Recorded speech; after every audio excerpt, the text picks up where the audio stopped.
అందరికీ నమస్తే అండి. మీ అందరికీ తెలుసు ఈ గత కొన్ని వారాలుగా జరుగుతున్న పరిణామాలు భారతదేశంలో. ఉగ్రవాద దాడిలో ఎంతోమంది అమాయకులు తమ ప్రాణాలు కోల్పోయారు.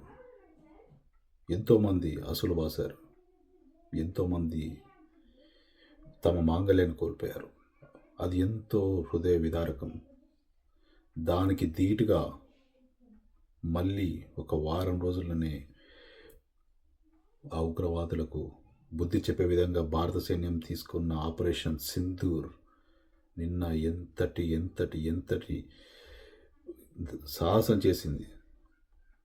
పాకిస్తాన్లో ఉంటున్న 9 టెర్రర్ క్యాంపుల మీద అటాకులు చేసి వాళ్ళందరినీ కూడా తుదముట్టించింది. భారతదేశం గొప్పదనం ప్రపంచానికి చాటి చెప్పాలి. అసలు భారతదేశం భరతఖండం, అది దేశం మాత్రమే కాదు, ఒక ఖండం. యుగ యుగాల నుండి సనాతన ధర్మాన్ని మోసుకొస్తున్న ఒక నేల. సో అలాంటి సనాతన ధర్మం, భారతదేశ గొప్పతనం, భారతదేశం మీద యుద్ధానికి వచ్చినవా భారతదేశం కానీ సనాతన ధర్మం కానీ ఎవరిని ఎప్పుడు యుద్ధానికి ప్రేరేపించదు. కానీ అనివార్యమైతే ఖచ్చితంగా యుద్ధం చేస్తుంది. మంచి శాంతి కోరుకునే ప్రజలు భారతదేశ ప్రజలు. సో అలాంటిది ఈరోజు ఒక యుద్ధం జరుగుతుంది. కానీ ప్రపంచం తెలుసుకోవాల్సింది అసలు భారతదేశం ఏంటి, సనాతన ధర్మం ఏంటి. సనాతన ధర్మం అంటే మతం కాదు, 3 కోట్ల దేవుళ్ళు పుట్టిన నేల ఇది. ఎన్నో ఉపనిషత్తులు, వేదాలు, శాస్త్రాలు, మంత్రాలు, గుళ్ళు, గోపురాలు, పుణ్యక్షేత్రాలు, పవిత్ర నదులు, ఇంకా 1,00,000 కోట్లు చెప్పుకుంటూ పోతే అసలు జీవితమే సరిపోదు.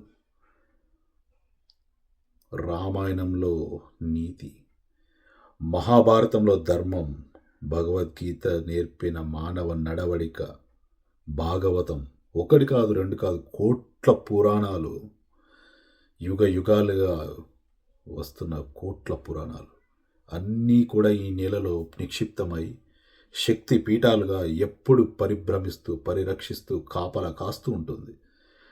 భారతీయ నేల ప్రపంచం చేసుకున్న పుణ్యం. అది ప్రకృతిలో భాగం. భారతదేశంలో గడ్డి పోచబీకినా అది వరటవృక్షమై నలుగురికి నీడనే ఇస్తుంది.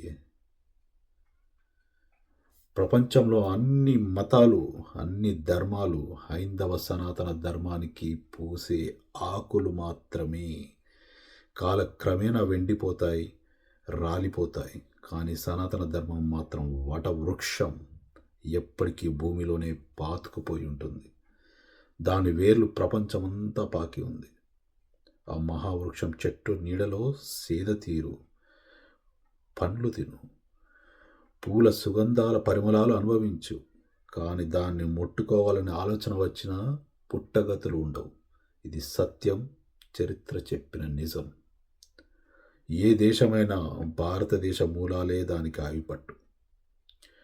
ప్రకృతి ఎలాగైతే ప్రళయాలు సృష్టిస్తుందో తనతో ఆడుకుంటే, అవసరమైతే మరో మానవ ప్రపంచాన్ని పునర్నిర్మించుకుంటుంది ప్రకృతి. హైందవ ధర్మం కూడా అంతే.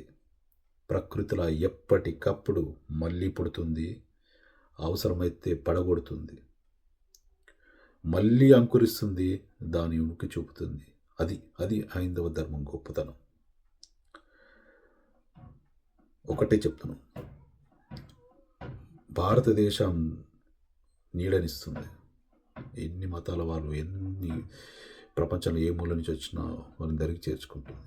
కానీ దాన్ని ఉనికినే ప్రశ్నించే స్థాయికి వస్తే కనుక ఒకటే, దాని సనాతన ధర్మం భారతదేశం నేల దరికి రాకు. ఒక ఉదంతం, ప్రపంచం ఏలాలని అలెగ్జాండర్ కలలు కన్నాడు.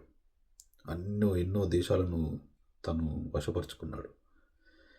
భారతదేశం మీది కూడా అదే అక్కసుతో, అదే అత్యాశతో దండయాత్ర మీదకి వచ్చినప్పుడు అతని గురువు అలెగ్జాండర్ గురువు మేధావి అయిన అరిస్టాటిల్ ఒకటే మాట చెప్పాడు, భారతదేశంతో పెట్టుకోవద్దు. కానీ అలెగ్జాండర్ వినలేదు. చెప్పినా వినకుండా కదం తొక్కాడు. అతనికి యుద్ధం భారతదేశానికి యుద్ధానికి వచ్చాడు. అతని గర్వాన్ని అణిచి పొడమిలో తొక్కి పాత్ర వేసింది సనాతన ధర్మం. అది తెలుసుకొని మోసలుకో. భారతీయ గొప్పతనం అది. సో ఏ యుద్ధమైనా భారతదేశానికి ముందు రాదు, కానీ అనివార్యమైతే ఖచ్చితంగా యుద్ధం చేస్తుంది.